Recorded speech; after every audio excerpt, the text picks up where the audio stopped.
Comment, à la vue d'un tel lieu, ne pas lui accorder la louange qu'il mérite? Et il faudrait être non seulement fou, mais encore ingrat, ou plutôt dévoré d'envie. J'ai voulu pour ma part témoigner, autant qu'il m'était possible, mon admiration pour ce chef-d'œuvre et ma reconnaissance pour l'artiste qui l'a construit. Si un Dieu vous accorde la faveur de vous y baigner, j'en sais dès lors beaucoup d'autres qui confondront leurs louanges avec les miennes.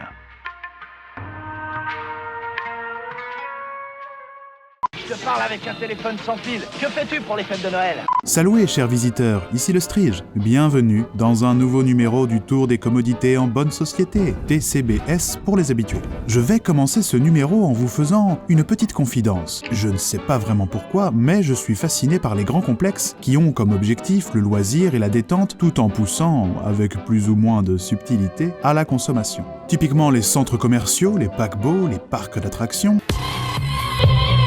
J'ai d'ailleurs une préférence pour les complexes aquatiques. Oh, c'est une vraie tornade! Les grands ensembles touristiques, etc., etc.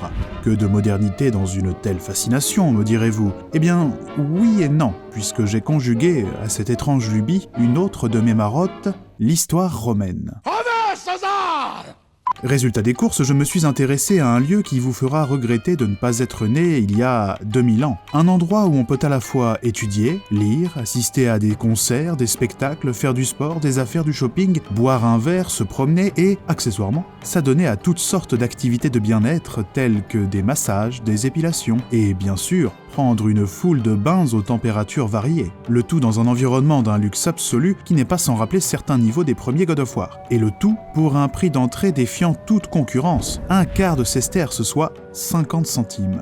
En leur temps, ces établissements avaient un succès fou, à tel point que certains étaient ouverts 24 heures sur 24 et que les rues qui y menaient étaient spécialement éclairées la nuit pour qu'on puisse s'y rendre sans se perdre. Quotidiennement, des milliers de Romains et de Romaines s'y rendaient pour prendre du bon temps. Et du bon temps sous toutes ses formes. Bref, enfilez vos toges car aujourd'hui je vous emmène visiter des thermes romains.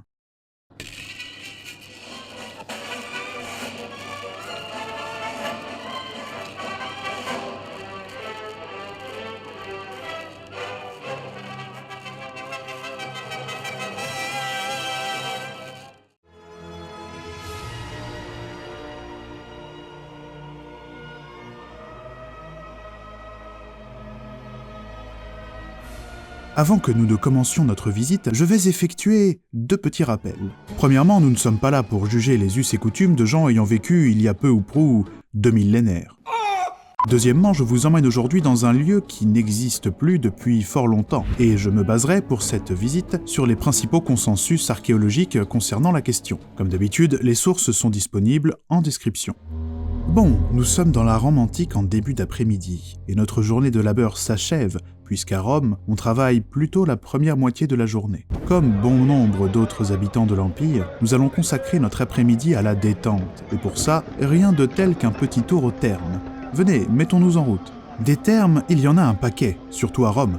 À la fin de la République, on en comptait 160, et au milieu du IVe siècle, il y en avait 1 millier. Oh, pardon, vous n'êtes peut-être pas familier des différentes phases de l'histoire romaine. Je vais profiter du chemin pour vous administrer une piqûre de rappel. Je remercie d'avance les antiquisants confirmés de bien vouloir pardonner les raccourcis historiques que nous emprunterons pour des raisons de simplicité et pour prévenir toute indigestion de dates et de détails. Mais j'ai eu 3 en histoire.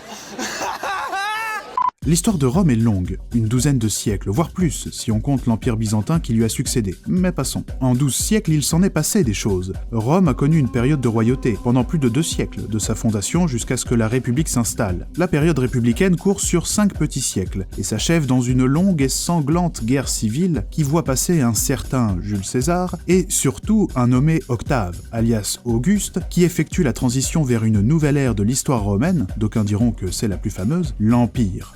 Pour notre part, nous sommes au beau milieu de l'Empire, alors que règne la dynastie des Sévères, dans le premier tiers du IIIe siècle après Jésus-Christ. Je vous rassure, les Sévères ne sont pas spécialement sévères. Pour vous donner un point de comparaison, nous sommes environ 250 ans avant la naissance de Clovis. le roi des Francs. C'est déjà loin dans le temps, mais pour les gens de cette époque, le fameux César, qu'on ne présente plus, c'est déjà de l'histoire ancienne. Il y a autant de temps entre un Romain de l'époque des Sévères et César qu'il y en a entre les mandats d'Emmanuel Macron et le début du règne de Louis XV, c'est vous dire. J'ai choisi spécialement cette époque puisqu'un établissement thermal particulièrement somptueux est très en vogue à Rome, les thermes de Caracalla, du nom de l'empereur qui les a inaugurés. Peut-être que certains d'entre vous y sont déjà allés puisque les ruines sont toujours visibles au XXIe siècle. D'ailleurs, c'est l'un des édifices thermaux romains les mieux conservés. Bref, je ne l'ai pas choisi au hasard. Vous sentez cette odeur de bois brûlé? Ça veut dire qu'on approche. Et oui, dans les thermes, il y a pas mal de salles chauffées, et pour chauffer, il n'y a pas 36 manières. On alimente en permanence des foyers avec une quantité pharaonique de bois, du sapin de préférence. C'est moins polluant, mais ça n'empêche pas n'importe quel établissement thermal de dégager une odeur de bois fumé qui embaume parfois des quartiers entiers. Facile donc de savoir quand on se rapproche des thermes, à moins d'être anosmique. L'anosmie est un trouble de l'olfaction. C'est la perte complète de l'odorat. 2 à 5% de la population est concernée par cette perte de l'un de nos 5 sens. Clément, 27 ans, souffre de ce trouble depuis maintenant 3 ans. J'ai perdu l'odorat suite à... De toute façon, outre l'odeur, on se rend rapidement compte qu'on approche des thermes. Les édifices sont immenses. Par exemple, les thermes de Caracalla font ni plus ni moins que 140 000 mètres carrés, soit environ 13 terrains de football ou la taille de la ville de Honfleur, en Normandie. Putain de Normand, je mettrais des clubs dans ta gueule. Bref, c'est très grand. Autant vous dire que le bâtiment se remarque. Ah, nous y voilà. Constatez le gigantisme par vous-même. Chaque pan de l'enceinte du complexe fait plus de 300 mètres de long. C'est tellement grand qu'on raconte qu'il est difficile de voir les deux extrémités du bâtiment lorsqu'on lui fait face. Pour vous donner une idée de la longueur de ces murs, c'est comme si on avait mis côte à côte plus de 7 arcs de triomphe. Bon, il y a la queue pour rentrer, ce qui n'a rien d'exceptionnel étant donné que plusieurs milliers de personnes fréquentent quotidiennement le lieu. Mais je vous rassure, l'attente ne devrait pas être très longue. Même si l'établissement est très fréquenté, il est tellement vaste qu'ingurgiter la foule ne lui pose aucun problème. N'allez pas croire que les thermes sont quelque chose de réservé à la seule ville de Rome, cœur de l'Empire. Non, partout où on trouve des Romains, on trouve des thermes. Prenez par exemple Lutèce, une bourgade perdue dans cette province froide qu'est la Gaule. Eh bien, on en trouve même là-bas. Certes, les thermes de province n'égalent que très rarement ceux de Rome en termes de taille, de luxe et de service, mais ils sont tout de même très fréquentés. D'ailleurs, certains établissements thermaux modernes se trouvent près de sources déjà exploitées du temps des Romains. Tenez par exemple la ville de Bath, mot qui veut littéralement dire bain en anglais, une ville du Somerset. Eh bien, elle doit son nom aux thermes romains qui s'y trouvaient et qui sont, encore de nos jours, en partie visibles. C'est dire si le concept des bains est répandu dans l'Empire. Ah, attendez un instant, on dirait que ce Phénicien veut quelque chose. Ah non, nous n'avons besoin de rien. Passe donc ton chemin, l'ami. Excusez-moi, c'était un colporteur. La file d'attente pour aller au terme est l'endroit rêvé pour toutes sortes de marchands itinérants. Ils proposent des flacons d'huile, des onguents divers, des serviettes, bref, toutes sortes d'objets à utiliser à l'intérieur des thermes. On trouve aussi pas mal de loueurs de sandales. Des sandales un peu spéciales puisque la semelle est en bois. Ce n'est pas très esthétique, mais je pense que vous comprendrez l'utilité une fois que nous serons dans les thermes. D'ailleurs, si vous voulez vous aventurer dans les boutiques pendant que je nous tiens la place, n'hésitez pas à faire un tour sous les arcades du mur d'enceinte. Elles regorgent des shops où il est possible d'acheter toutes sortes de choses. Vous remarquerez, en observant la file d'attente, que la foule qui fréquente les bains est très hétéroclite. On trouve beaucoup de citoyens de tous les milieux sociaux, mais aussi des étrangers et même des esclaves. Ces derniers peuvent d'ailleurs parfois entrer gratuitement, au même titre que les enfants et les soldats. Même les notables fréquentent les bains, mais ils n'y vont qu'entourés d'une nuée d'esclaves et de leurs clients. Oui, leurs clients. Ce terme a un sens bien précis dans un contexte antique. Pour vous la faire courte, les clients sont des gens qui échangent des services ou des biens avec ce qu'on appelle un patron, qui est quelqu'un de socialement plus élevé qu'eux. À l'occasion, ce patron leur rendra également service. Que dites-vous ? Oui, en quelque sorte. Ça ressemble un peu au principe médiéval du suzerain et du vassal. D'ailleurs, quand un notable est dans les bains, il est souvent assailli de gens qui viennent le voir pour un service, une requête, etc. et qui espèrent devenir un de ses clients officiels pour pouvoir ensuite monter socialement. L'empereur lui-même fait de temps en temps un petit passage par les thermes. C'est alors l'effervescence. Mais même si théoriquement toute la société romaine se donne rendez-vous chaque après-midi dans les thermes, les plus aisés ne viennent pas vraiment pour profiter du lieu, mais plutôt pour s'y montrer, exhiber leur richesse et leur pouvoir, au travers de la tripotée de personnes qu'ils emmènent dans leur sillage. Pensez donc, les villas des citoyens aisés sont souvent équipées de tout le confort nécessaire, y compris de divers bains, et fréquenter les établissements publics n'est absolument pas une nécessité pour eux. Tenez, je vais laisser Pline le Jeune, un auteur du 1er siècle de notre ère, vous décrire les bains de sa propre villa. Une pièce et son antichambre communiquent avec la salle des bains où se trouve un réservoir d'eau froide. L'emplacement est grand et spacieux. Des deux murs opposés sortent en hémicycle 2 baignoires, si profondes et si larges qu'on pourrait y nager. Près de là, il y a un cabinet de toilette, une étuve et le fourneau nécessaire au service du bain. De plein pied se succèdent 2 pièces, plus élégantes que magnifiques. Le bain d'eau chaude s'y rattache de manière si admirable qu'on aperçoit la mer en se baignant. Vous voyez, quand on a une piscine chauffée avec vue sur mer comme Pline, pourquoi aller se frotter à la plèbe dans les établissements publics? Ce machin-là, c'est pas fait pour les pauvres. Je vais aussi rassurer celles et ceux qui n'aiment pas les endroits trop fréquentés et qui veulent être plus au calme, il existe en ville une multitude de complexes thermaux plus petits et plus intimistes que les grands établissements. Si on le souhaite, on peut donc éviter les gigantesques ensembles, comme les thermes de Caracalla. D'ailleurs, vous vous demandez peut-être qui tient ce monumental établissement. L'homme derrière tout ça doit être riche comme Crassus. Eh bien, pas spécialement. En fait, il faut distinguer 2 types de thermes, les privés et les publics. Les privés sont tenus par des entrepreneurs particuliers. Ils sont souvent de taille raisonnable, mais les publics, eux, sont des créations de l'État. C'est souvent l'empereur lui-même qui en décide la construction, et les caisses de l'Empire qui la financent. De telles constructions sont un très bon moyen de propagande, puisque le peuple voit dans ces somptueux monuments le signe de la prospérité de l'État et la magnanimité du souverain vis-à-vis de son peuple, puisqu'il se soucie de son bien-être. Je suis bon.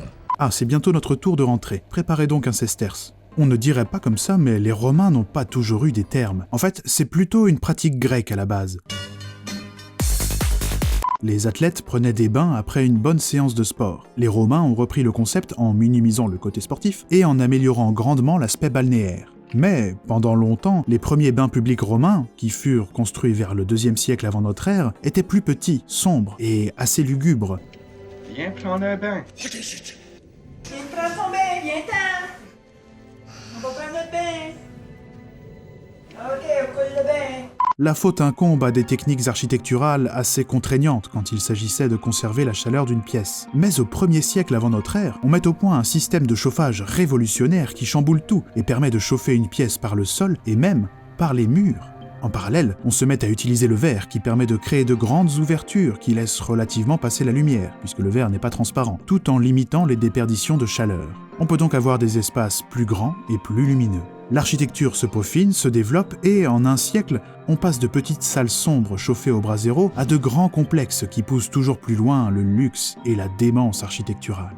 Ah, c'est notre tour. Donnez donc votre sesterce à cet esclave. Et n'oubliez pas de récupérer votre monnaie. Le prix d'une entrée au terme est très modique, 1/4 de sesterce, soit l'équivalent d'environ 50 centimes actuels. C'est très peu cher, mais attention, à l'intérieur, le moindre service est payant. Mieux vaut donc aller au terme avec une bourse bien remplie. Enfin, remplie mais pas trop, l'endroit grouille de voleurs.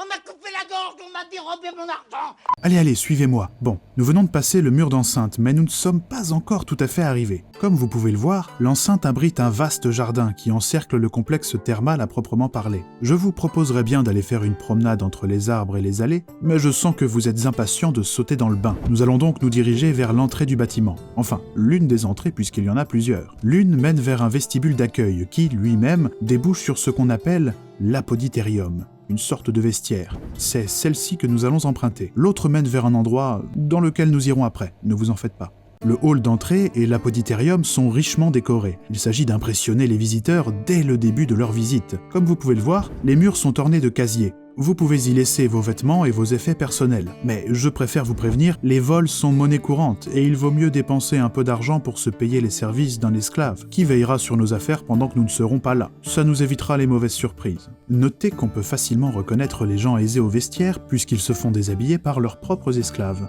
Bon, eh bien... En tenue, je vais rassurer les plus pudiques d'entre vous, il ne faut pas forcément se mettre complètement nu. On peut, mais le plus souvent, on se contente de porter un subligare, un sous-vêtement antique qui n'est pas sans rappeler l'imagerie un peu kitsch de certains groupes de heavy metal. Mesdames, vous êtes libres de couvrir votre poitrine ou non, mais sachez que dans tous les cas, la bande de tissu blanc avec laquelle vous la recouvrirez finira par se mouiller et deviendra transparente. J'estime que c'est indécent.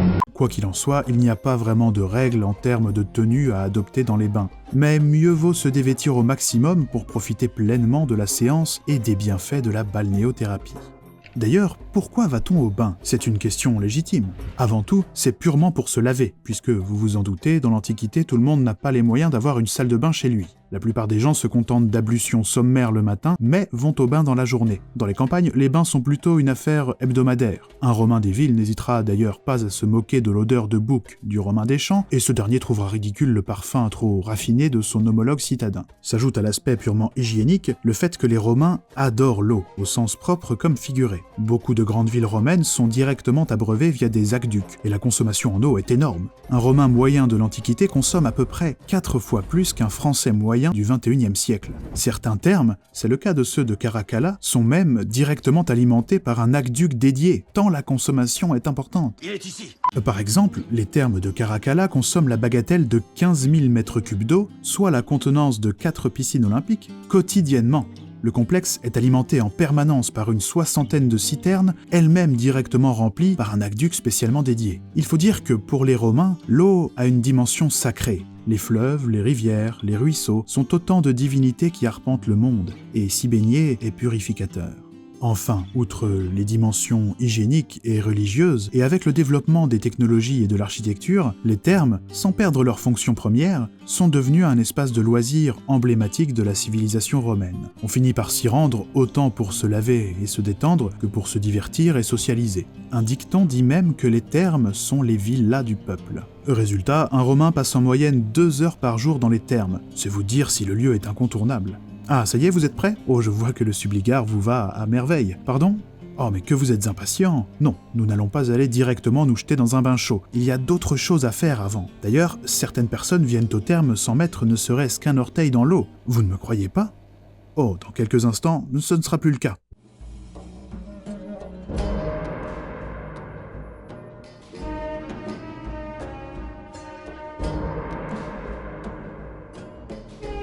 Les thermes ne se résument pas à un édifice dans lequel on trouve 3 baignoires chaudes et une piscine. Ce sont de grands ensembles dans lesquels il y a une multitude de choses à faire, et les bains ne sont qu'une activité parmi d'autres. Tenez, on peut très bien venir au terme de Caracalla pour profiter des ouvrages de la bibliothèque. On peut lire, étudier, et même écrire calmement dans des espaces spécialement dédiés. Mais si vous êtes allergique aux pattes de mouche des Wolumen, les livres antiques, ou que vous êtes illettré, vous pouvez aussi suivre des lectures publiques de toutes sortes, de même que vous pouvez assister à une multitude de spectacles, puisque des artistes de rue se produisent un peu partout dans les jardins. En parlant de jardin, il est possible de se balader tout en se rafraîchissant ponctuellement à une des nombreuses fontaines. On peut aussi s'asseoir près d'un nymphée, une fontaine monumentale, pour profiter du doux bruit et de la fraîcheur de l'eau tout en bavardant. Et que dire du stade dans lequel on peut aller voir différents événements sportifs. Mais bon, comme vous trépignez d'impatience, nous n'allons rien faire de tout cela. Oui, nous irons nous baigner, mais avant ça, nous allons faire les choses dans les règles. Suivez-moi. Vous voyez cette vaste salle rectangulaire ? C'est ce qu'on appelle une palestre. Et la palestre est dédiée au sport. Je vous ai dit tout à l'heure que l'édifice avait plusieurs entrées. Eh bien, l'une des entrées mène directement à la palestre. Et nous allons d'ailleurs nous adonner à une petite séance de sport. D'ordinaire, les palestres sont plutôt des cours extérieures en terre battue. Mais ici, dans les termes de Caracalla, il s'agit de vastes salles de 50 mètres sur 20. C'est un poil plus grand qu'un terrain de handball. Bien entendu, la décoration de ces palestres est somptueuse. Oui, j'emploie le pluriel puisque dans les termes de Caracalla, presque chaque salle a un double. Regardez le plan et sa symétrie et vous verrez, ça saute aux yeux. Je précise que ce dédoublement n'a pas forcément pour but de séparer hommes et femmes, ou riches et pauvres, mais plutôt de fluidifier les flux de visiteurs dans les termes, puisque, je vous le rappelle, il y a plus d'1 millier de visiteurs par jour. Mais revenons à la palestre. L'idée de commencer avec du sport est un résidu de l'époque où les bains étaient une affaire d'athlètes grecs. Mais je vous rassure, ici à Rome, on fait du sport avant tout pour s'amuser, et non pour la performance. Bien sûr, il y a des athlètes professionnels qui s'entraînent pour maintenir ou améliorer leur forme physique, mais le quidam qui fréquente les termes va à la palestre avant tout pour s'amuser, se détendre, passer un bon moment, et commencer tranquillement à suer. Et pour ça, la palestre vous propose une panoplie d'activités. Les amateurs et amatrices de musculation ne seront pas dépaysés puisqu'ils pourront trouver des barres, des haltères et même des sacs de frappe. Pardon ? Ah, vous êtes plutôt partant pour un sport à plusieurs. Eh bien, allons jouer à la balle. Les Romains jouent à des jeux qui n'ont, pour certains, pas pris beaucoup de rides. Tenez, vous voyez cette corde tendue entre 2 poteaux ? Eh bien, elle a exactement le même rôle qu'un filet de volley, et on y pratique un jeu qui s'en rapproche beaucoup. Nous pouvons aussi jouer à un jeu similaire à la balle empoisonnée, ou tout simplement au trigon, un jeu qui se joue à 3 et dans lequel il faut se passer une balle sans la bloquer et en la renvoyant. Le premier qui échoue à la renvoyer a perdu. Alors, vous ne voulez pas jouer à la balle ? Oh, j'ai un argument pour vous convaincre. Vous pouvez vous payer les services d'un esclave qui, en plus de compter les points, ira chercher le ballon et vous le rapportera si vous l'envoyez trop loin. Vous ne me croyez pas? Eh bien, je vais laisser un lointain témoin vous prouver le contraire. 2 eunuques tenaient les bouts du jeu. L'un portait un pot de chambre en argent et l'autre comptait les balles. Non point celles qui étaient en main et que les joueurs se renvoyaient, mais celles qui tombaient à terre. Eh bien, vous ne voulez plus jouer? Je vous sens un peu distrait. Ah, vous vous demandez pourquoi il y a un attroupement là-bas? Eh bien, je vous parie une en fort de garum que c'est un combat de lutte. Probablement de la lutte féminine, qui rencontre toujours un succès. Il faut dire qu'en plus d'être sans merci, ces combats sont l'occasion d'apercevoir un sein ou deux se faire la malle hors d'une tunique. Touche-lui un sein! On va se toucher un sein!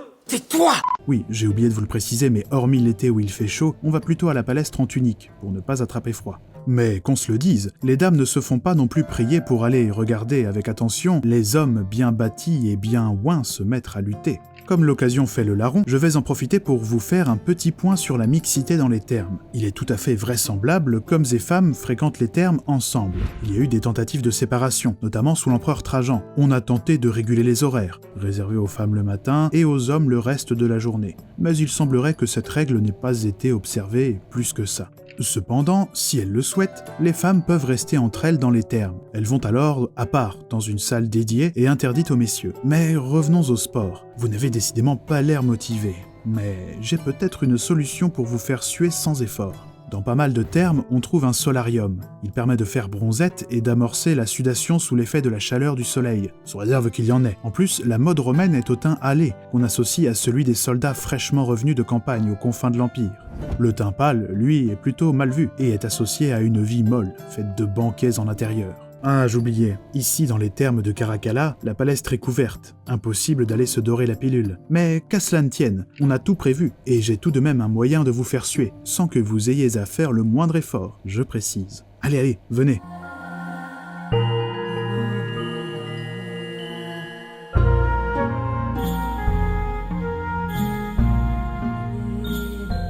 Nous allons tranquillement nous mettre en nage dans le tépidarium, une pièce chauffée dans laquelle la température tourne autour des 25-30 degrés. C'est relativement peu par rapport à ce qui nous attend par la suite, mais cette pièce est surtout là pour ceux qui ne veulent ou ne peuvent pas aller à la palestre pour commencer à suer. Même si, officiellement, chacun est libre d'organiser comme il le souhaite son itinéraire dans les bains et le temps qu'il passe dans chaque pièce, officieusement, il y a un parcours type. On commence par suer à la palestre ou dans le tépidarium, puis on passe par le caldarium, la salle la plus chaude, et on finit par un bain froid dans une pièce qui répond au nom évocateur de frigidarium. Vous l'avez compris, un passage dans les termes peut être assez éprouvant, du fait des températures assez extrêmes auxquelles on peut être confronté. D'ailleurs, les médecins déconseillent même parfois à leurs patients d'aller dans certaines salles du complexe. Tenez, laissons Aulus Cornelius Celsus, plus connu sous le nom de Cels, un médecin du 1er siècle de notre ère, nous donner un exemple de parcours moins classique. S'asseoir d'abord dans le tépidarium. Ensuite, après s'être un peu reposé, entrer et descendre dans le bassin. Pour finir, baigner le visage d'eau chaude puis d'eau froide. Dans cet exemple, il n'est pas question d'aller dans le caldarium ou le frigidarium, mais simplement de mariner tranquillement dans le tépidarium. Il semblerait même que certains parcours balnéaires soient directement liés à des pathologies. Je vais à nouveau laisser Cels se prodiguer ses conseils. Bain pour celui qui a la tête fragile. Si l'on va au bain, commencez d'abord à suer un peu en gardant son vêtement dans le tépidarium. Si oindre, passez ensuite dans le caldarium. Lorsqu'on a sué, ne pas descendre dans le bassin, mais s'arroser complètement la tête avec beaucoup d'eau chaude, puis tiède, puis froide, et arroser d'eau froide la tête plus longtemps que les autres parties du corps. Ensuite, la frictionner un certain temps et, pour finir, essuyer et oindre. Je vous rappelle que le verbe oindre signifie s'enduire d'huile, au cas où. J'aime quand on oint. En ce qui nous concerne, nous allons suivre un parcours assez classique, celui d'un individu de bonne constitution qui n'a pas de problème de santé particulier et qui est donc à même de faire un tour dans toutes les salles et tous les bassins. Bon, je vois que le tépidarium remplit son office et que nous commençons à luire sous l'effet de la sudation. Mais j'y pense, depuis tout à l'heure j'ai l'impression de passer pour un obsédé de la sueur sans que vous ne compreniez exactement pourquoi. Bon, allons nous installer dans un bassin le temps que je vous explique. Non, pas celui-là. Il est réservé au délassement, pour les gens propres qui terminent l'itinéraire thermal. Pour nous qui n'en sommes qu'au début, il faut aller dans celui réservé à la sudation. En fait, selon la mentalité romaine, la chaleur permet de liquéfier les mauvaises humeurs du corps, qui s'évacuent par les pores de la peau, qui ont été préalablement ouverts par l'humidité et la chaleur. Ces mauvaises humeurs liquéfiées ne sont autres que la sueur, et une fois qu'elles ont été évacuées, on peut, toujours par les pores ouverts, faire rentrer de la vapeur saine dans le corps, puis y emprisonner cette vapeur en refermant les pores grâce au froid. D'où l'importance de commencer son itinéraire au bain en amorçant un processus de sudation. D'ailleurs, je pense que nous pouvons passer aux choses sérieuses. Allez, venez. Nous entrons dans le caldarium, le cœur des édifices thermaux, au sens propre comme figuré. Il fait une chaleur proche des 55 degrés et le taux d'humidité qui avoisine les 80% ne rend pas la respiration très facile. Le caldarium, c'est l'un des endroits les plus chauds du complexe et on y vient pour suer en abondance. C'est une pièce assez impressionnante. Elle est coiffée d'une coupole qui culmine à plus de 40 mètres de hauteur. C'est énorme. On se croirait presque dans une cathédrale et on pourrait y empiler 2 obélisques de la place de la Concorde. Cette salle est aussi vaste que richement décorée, mais du fait de la chaleur et de l'humidité, elle baigne dans une brume épaisse et chaude qui la rend assez mystérieuse. D'ailleurs, étant donné sa taille et la chaleur qui y fait, on y trouve relativement peu de monde, et c'est là que certains Romains influents aiment venir pour parler politique et conclure des affaires plus ou moins louches. Certaines femmes viennent aussi pour conclure des affaires d'un genre plus trivial. Et oui, la chaleur du caldarium est l'occasion idéale pour faire tomber le subligard et se dévêtir complètement. Et certaines prostituées qui fréquentent les thermes en profitent pour racoler. Mais attention, pas d'amalgame. Toutes les femmes nues qui sont dans le caldarium ne sont pas nécessairement des loupae, des louves, comme on dit à l'époque, pour désigner les prostituées. D'ailleurs, je vous laisse méditer avec un œil neuf la légende de Romulus et Rémus, les fondateurs de Rome, qui, dit-on, furent élevés par une louve. C'est une pute. Notez que la prostitution masculine existe aussi et certains professionnels arpentent les bains en quête de clients. Coucou. Bref, le caldarium, avec son atmosphère chaude et brumeuse, est l'endroit idéal pour les affaires. En parlant d'affaires, il y en a une de la plus haute importance dont il faut que je vous entretienne. Vous avez sans doute remarqué que notre visite n'a pas été interrompue par de la publicité ou un placement de produit. Ceci s'explique très simplement par le fait que cette chaîne n'existe que grâce à son public. Le seul sponsor, la seule source de revenus de cette chaîne, c'est vous, via le financement participatif. Ça me permet une liberté totale sur le choix des sujets que j'aborde, une indépendance complète sur la manière dont je les traite, en plus de pouvoir me permettre d'évoluer sans me préoccuper du bon vouloir de l'algorithme. Puisque si une vidéo fait plus ou moins de vues que les autres, ça ne change rien pour moi, étant donné que je ne dépends pas des revenus publicitaires. De même que votre soutien me permet de prendre mon temps pour travailler sereinement sur des vidéos de qualité, que ce soit dans l'écriture, les recherches ou le montage, sans avoir à m'inquiéter de tenir un rythme de publication effréné qui dégraderait indéniablement cette qualité. Et ce, juste pour faire marcher les revenus publicitaires. Si vous appréciez la visite que je vous propose, n'oubliez donc pas de passer déposer, ne serait-ce qu'un demi-sesterce par mois sur le Tipeee. J'insiste vraiment, le travail de qualité indépendant et sans pollution publicitaire ou mercantile n'est possible que si le public apporte son soutien. Alors foncez. Plus vous serez nombreux, plus cette chaîne pourra se permettre d'avoir de l'ambition et de créer des choses dans de bonnes conditions. Merci d'ailleurs à toutes celles et ceux qui me soutiennent déjà et sans qui cette visite des thermes n'aurait probablement pas été possible. Le lien vers le Tipeee est dans la description. Mais revenons à notre visite des thermes et du torride et majestueux caldarium. Tout en haut de la coupole qui couvre la pièce se trouve un petit dôme en cuivre. Il est amovible et peut être soulevé pour faire rentrer de l'air et ajuster la température. Comment ? Ah oui, j'avais oublié. Oui, bien sûr, vous pouvez aller vous réfugier dans une des baignoires qui ponctuent la pièce. On les appelle les alvéus, et chacune peut accueillir une douzaine de personnes. En revanche, je préfère vous prévenir, la température de l'eau est très chaude. Elle peut parfois atteindre les 40 degrés. Vous êtes sûr de vouloir y aller ? Bon, d'accord. Par contre, faites attention, comme dans le tépidarium, il y a des bassins réservés au lavage et d'autres pour la détente. En ce qui nous concerne, il faut aller dans une baignoire pour se laver. Oh, par les dieux, on se croirait dans la piste de Vulcain.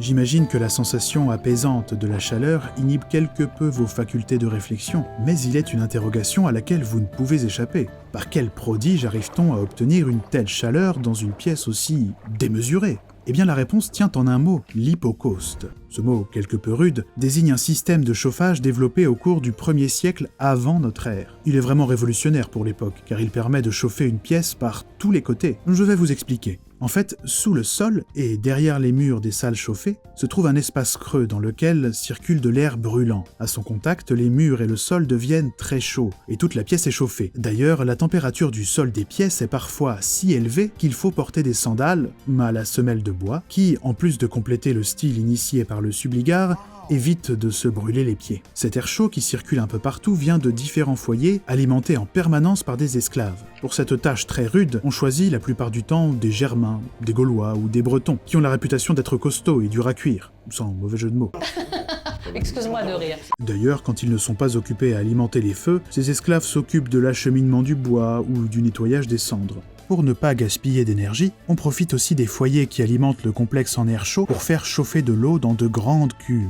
Cette eau est acheminée un peu partout dans l'édifice au gré des besoins. On peut même la refroidir en la mélangeant avec de l'eau plus froide. C'est ainsi qu'on obtient de l'eau tiède, dans les bassins du tépidarium par exemple. Avec l'hypocauste, on peut donc atteindre des températures très élevées et chauffer plusieurs salles puisque les chambres dans lesquelles circule l'air chaud peuvent très bien s'étendre sous plusieurs pièces. Tenez, regardez plutôt le plan des thermes de Caracalla. La salle la plus chauffée, c'est le caldarium dans lequel nous nous trouvons. Mais toutes les autres salles chauffées se trouvent à proximité. Comme ça, les foyers sont concentrés et la chaleur qu'ils produisent n'est pas perdue. En parlant de chaleur, vous voyez ces gens roses comme du jambon? Ils viennent très probablement du laconicum, une petite pièce parfois chauffée avec un brasero, parfois directement via des ouvertures dans le sol. La température peut monter jusqu'à une 60aine de degrés. Autrement dit, il fait aussi chaud que dans un sauna. Notez qu'un laconicum, par sa petite taille, est bien plus facile à chauffer qu'un vaste caldarium. Ah, vous voulez tester le laconicum? Mais bien allez-y. Ici, dans les thermes de Caracalla, il y en a deux, qui se trouvent juste à côté du caldarium. Pour ma part, je dois vous confesser que j'ai eu mon compte de degrés. Je vais sortir de l'Alvéus et aller me rafraîchir un peu dans ce qu'on appelle le labrum, une grosse vasque remplie d'eau bien fraîche, avec laquelle on peut s'asperger le visage. Je vais vous attendre là-bas. Je vous rassure, on ne peut pas rater le labrum. Il est en plein milieu de la pièce et est souvent pris d'assaut. D'ailleurs, l'architecte Vitruve, qui vécut entre l'an -80 et l'an 15 de notre ère, nous rapporte qu'on doit penser la conception d'un labrum avant tout en prenant en compte le fait qu'il sera pris d'assaut par les baigneurs. Cette vasque doit être éclairée par le haut pour que la lumière ne soit pas obscurcie par ceux qui se trouvent au pourtour. Il faut que les absides des vasques soient assez vastes pour que, quand les premiers arrivants ont pris leur place tout autour, les autres qui attendent puissent se tenir à l'aise. Alors, c'était comment cette session de laconicum? Ah, je vous l'avais bien dit, il fait chaud. C'est chaud, hein? D'ailleurs, maintenant que nous avons bien sué, nous allons pouvoir utiliser notre strigile. Je vous rassure, ce petit bout de fer recourbé n'est pas un outil de torture, mais un instrument tout à fait normal pour l'époque. En fait, il sert à se racler la peau, pour en retirer la sueur. Et oui, souvenez-vous, pour les Romains, les mauvaises humeurs du corps sont contenues dans la sueur, et il faut s'en débarrasser. Et comme ils ne connaissent pas le savon, c'est le strigile qu'ils utilisent. Il est de bon ton de se racler l'intégralité du corps. Mais je vous rassure, si vous manquez d'adresse ou de souplesse pour atteindre certaines parties de votre anatomie, vous pouvez très bien faire appel au service d'un esclave qui vous raclera.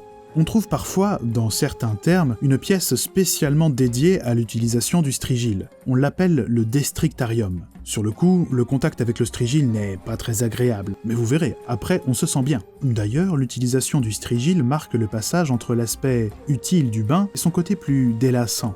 Maintenant que nous sommes officiellement propres et débarrassés de nos mauvaises humeurs, nous allons pouvoir tranquillement vaquer dans le reste des salles. Enfin, avant ça, si nous voulons faire les choses dans les règles de l'art, il nous reste encore un endroit à visiter, une dernière salle réservée aux plus téméraires, et qui répond au doux nom de frigidarium.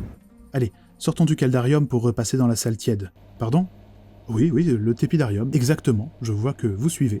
Dans certains édifices, il y a parfois 2 tépidariums. Le premier, comme vous le savez, est destiné à initier le processus de sudation, et le second sert vraiment de lieu de délassement. On sépare ainsi le bain hygiénique du bain d'agrément. Le second passage au tépidarium a pour but de faire redescendre gentiment la température du corps. Il est toutefois facultatif puisqu'on peut traverser la salle sans s'y arrêter pour se rendre dans le frigidarium.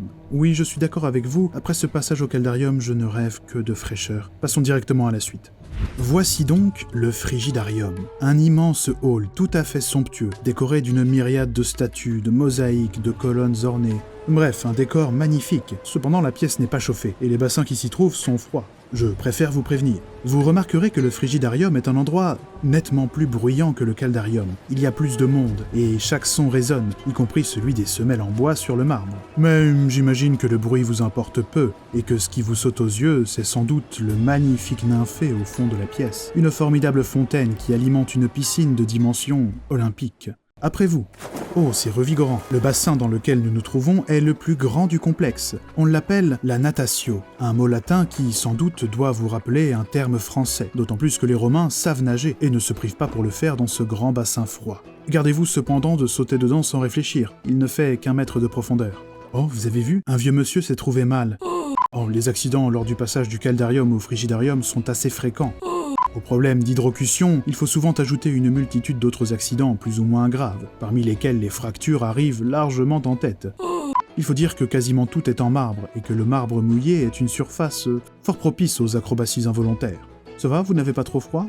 Bon, c'est parfait alors. Oh, ne vous en faites pas pour le vieillard qui n'a pas supporté le chaud-froid. Des esclaves sont déjà en train de l'emmener dans une infirmerie pour essayer de le soigner. Tenez, on dirait même que ce n'est pas très grave. Regardez, il reprend déjà ses esprits. Ah, vous entendez comme les esclaves lui crient dessus? Oh, il ne le gourmande pas, mais le vieux est sans doute sourd comme un pot, comme la plupart des personnes âgées qui fréquentent un peu trop les thermes. Ces gens souffrent d'une maladie inconnue à l'époque, mais qu'on nomme de nos jours l'exostose du méa acoustique. Pour vous la faire courte, l'exposition répétée au froid et à l'humidité provoque une excroissance osseuse dans l'oreille, et cette excroissance entraîne une surdité plus ou moins forte. Si vous êtes un adepte de surf ou de plongée, vous en avez probablement déjà entendu parler. Puisque le thème de la santé est lancé, sachez que paradoxalement, si les bains sont liés à l'hygiène, il reste de gros foyers de contamination en cas d'épidémie, puisque toute la société s'y retrouve, et que l'eau, même si elle est renouvelée, n'est pas traitée, et il est facile d'attraper les miasmes laissés par quelques malades de passage. Notez aussi que, comme beaucoup d'autres choses, l'abus de bain peut être dangereux pour la santé. Si la chaleur des bassins est indéniablement relaxante, elle peut aussi, sur le long terme, provoquer des problèmes cardiovasculaires. D'ailleurs, certains trompent la mort, se mettent délibérément en danger en faisant une session au bain passablement éméchée, ou après un copieux repas, alors qu'ils sont en pleine digestion. L'idée est sans doute de se mettre en danger pour un peu d'adrénaline. Qui plus est, arriver au terme aviné, où la panse bien remplie est assez facile, puisque,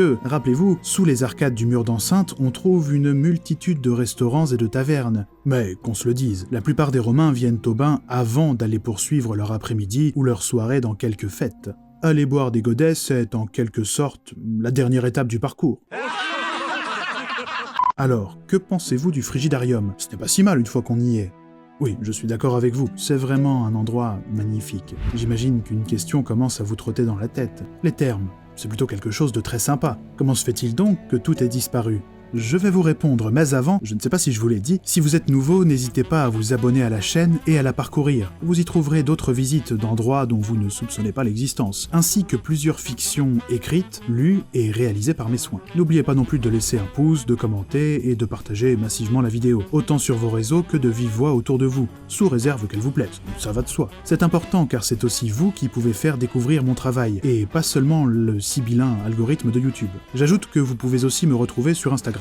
Fin de la parenthèse, revenons à nos moutons. Bon alors, pourquoi les thermes ont disparu? Eh bien, la fin de l'Antiquité est marquée par de multiples incursions barbares. Une flopée de peuples germaniques, ayant un penchant assez prononcé pour le pillage, saccage l'Empire romain, qui finit par s'effondrer, et tous les symboles de la vie à la romaine tombent avec lui. Des aqueducs sont détruits et les thermes ne sont plus alimentés en eau. Comme ils ne sont plus alimentés en eau, ils sont inutilisables et cessent d'être fréquentés. On arrête de les entretenir, ils tombent en ruine, puis on récupère les pierres pour reconstruire de nouvelles choses. Mais, au IIIe siècle, l'époque à laquelle nous sommes, ces événements sont encore loin. D'ailleurs, si vous avez fini de barboter, nous pouvons poursuivre la visite avec un petit tour dans un des nombreux salons de massage. Des esclaves spécialisés y effectuent des massages à l'huile parfumée. Vous pouvez même vous faire épiler, et je dis ça autant pour vous mesdames que pour vous messieurs, puisqu'à Rome la mode est à la chasse aux poils. Les hommes se font épiler les sourcils, la nuque, et se font raser à blanc. On raconte même que le légendaire Auguste faisait très attention à la pilosité de son impériale paire de jambes. Quant à la chevelure, elle est très importante. Les femmes portent souvent des perruques, sauf dans les thermes, qui sont d'ailleurs l'un des rares endroits où l'on peut voir leur chevelure naturelle. Et les hommes, qui portent des coupes courtes, se teignent impitoyablement la chevelure avec du charbon au moindre cheveu blanc. Inutile de vous dire que la calvitie est l'une des pires choses qui puissent arriver à un Romain. Tenez, à votre avis, pourquoi Jules César a tant insisté pour avoir le droit de porter sa couronne de laurier en toutes circonstances? Ah ben il vous reste plus beaucoup de cheveux. Et mesdames, si vous avez prévu de sortir ce soir, vous pouvez aussi profiter de votre passage au terme pour vous faire maquiller. La mode est aux sourcils marqués, aux longs cils, aux paupières fardées et aux rouges à lèvres vifs.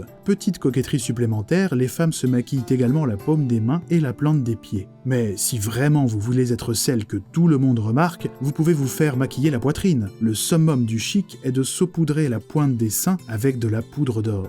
Assorti avec une tunique relativement transparente, ce sera, assurément, du plus bel effet. Mais bon, je digresse. La mode et la notion de beauté dans la Rome antique sont des sujets à part entière qui nécessiteraient une vidéo complète pour être abordés de manière pertinente. Quoi qu'il en soit, il est possible de conclure très agréablement son passage au bain. D'ailleurs, l'auteur du 1er siècle Pétrone, dans son Satyricon, une œuvre qui, au travers de divers personnages, sans doute fictifs, tourne parfois en dérision la société romaine et ses abus, nous rapporte une drôle d'histoire, sans doute inspirée de quelqu'un qui a voulu terminer son passage au bain en grande pompe.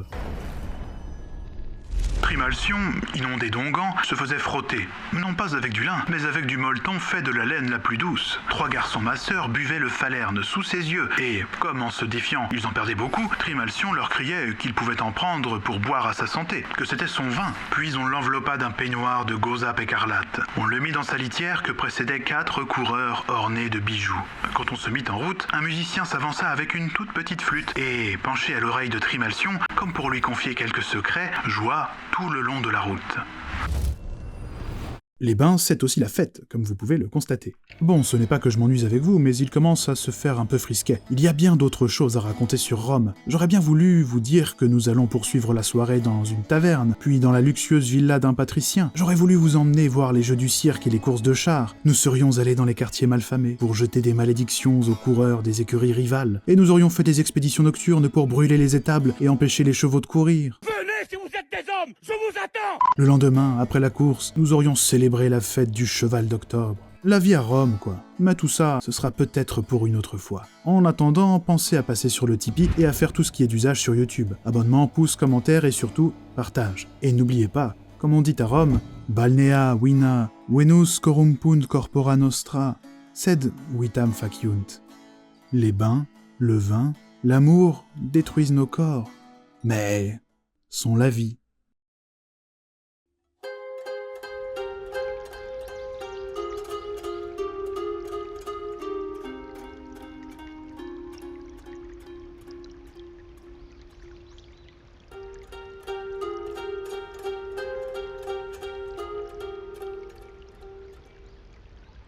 C'est mauvais signe. Il n'y a pas de signe, c'est le vin. J'ai peur du vin. Allez, au revoir.